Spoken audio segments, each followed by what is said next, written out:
रामानंद सागर जी ने ये जो सीरियल बनाया, इनके पीछे उनका मूलभूत जो हेतु ध्येय, वो क्या कहना चाहेंगे आप? बड़ा कठिन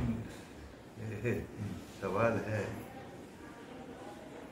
मुझे ये मेरा पर्सनल विचार है, जब मेरी पर्सनल विचारधारा है कि वो जो जीव थे उनका जन्म सिर्फ रामायण बनाने के लिए ही हुआ। वाह।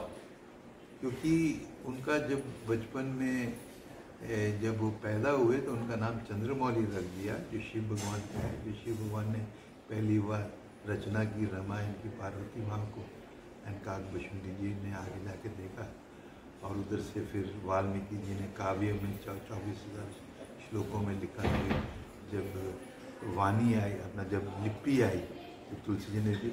एंड रामानंद सागर ने रामायण बनाई नहीं, वो तो है, युगों से है। काकभूषुंडी जी ने 14 बार देखी है, 14 मनुओं के साथ, है ना। तो रामायण कोई बना नहीं सकता, लिख नहीं सकता, उसको फिर से रीराइट कर सकता, क्योंकि इलेक्ट्रॉनिक ईरा आ गया, क्योंकि सोशल मीडिया आ गया।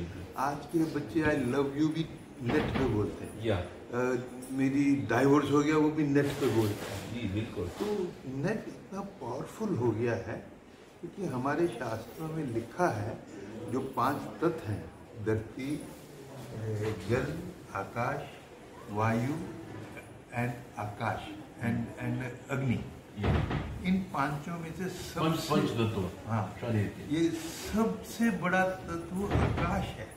आकाश में सबसे ज्यादा ताकत है, एंड सैटेलाइट आकाश में होता है, इंटरनेट आकाश में।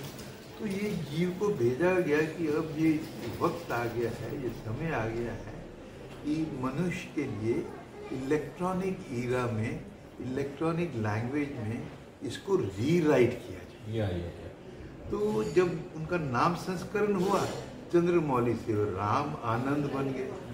शादी हुई तो लीला से हुई, तो राम लीला बन गए। तो ये कोई कोइंसिडेंस नहीं हो सकता है, 2 मिनट्स, ये कोई कोइंसिडेंस नहीं हो सकता है, ये दिव्य कुछ है।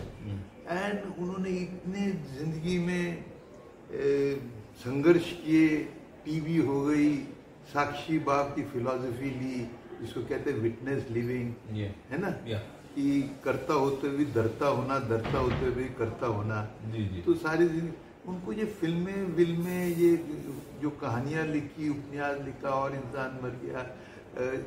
16 साल की उम्र में प्रीतम प्रतीक्षा लिखी, प्रताप कॉलेज श्रीनगर के लिए 16 साल के बच्चे ने। तो वो सब उनको, जैसे हमने पीएचडी करनी होती है तो हम स्कूल जाते हैं, फिर कॉलेज जाते हैं, फिर पीएचडी होता है। वो जीव पैदा हुआ था रामायण। वो काफी लोकप्रिय सीरियल है, इसके बारे में आप क्या कहें? आप मानेंगे नहीं, लाहौर में, कराची में सड़कों में ट्रैफिक नहीं रहता था जिस दिन रामायण होती थी। मुसलमान भाइयों में जो झगड़े होते थे, वो भरत मिलाप के बाद कई मुसलमान अपने भाइयों के पास गए, क्यों यार तू झगड़ा करता है, ये तू ले ले। ऐसे इंसिडेंसेस हुए, बड़े मिरेकल्स हुए पापा जी के साथ। परम अवतार बाबा जी के दर्शन हुए, जिन्होंने उनको आशीर्वाद दिया रामायण बनाने का। जब 25 साल के थे, एक साधु आ गया कि तू रामायण बनाएगा। एक साधु आके उनको हिमालय से ये रुद्राक्ष दे गया कि ये तेरे को हिमालय के गुरु ने भेजा है, ये रेयरेस्ट रुद्राक्ष है। ऐसा रुद्राक्ष तो एक साल में 3 होते हैं सारे संसार में। एक पापा जी को दिया गया, क्योंकि उन्होंने रामायण बना। रामानंद सागर ना पुत्र, उनके बेटे प्रेम सागर अगली कोई ऐसी कड़ी का प्लानिंग कर रहे हैं? और तो कुछ करना ही नहीं है। संकल्प भी वही है, दिशा भी वही है, कृपा भी वही रहे। अभी हमारा लेटेस्ट सीरियल है जय माता वैष्णो देवी, उसमें भी वैष्णो देवी माँ का और श्री राम की दिव्य प्रेम कहानी, वो समर्पण कर देती है। पर राम कहता है मैं तो एक ही पत्नी की मतलब इस युग में हूँ, है ना। तो वो फिर कहते कल युग तू त्रिकुट पहाड़ में जाके मेरी इंतजार कर, कल युग में मैं कल की अवतार आऊंगा तो मैं तुझे वर्णन करूंगा। एक आखिरी सवाल, ये जो टीवी में अवार्ड कम मिल रहे हैं और फिल्म फेयर जैसे अवार्ड है, इसके बारे में आप कुछ सुझाव करना भारत सरकार को या सेंसर बोर्ड को चाहेंगे? और आप ये जो सीरियल को सम्मान मिला है भारत सरकार की ओर से, उनको आप क्या कहना चाहेंगे?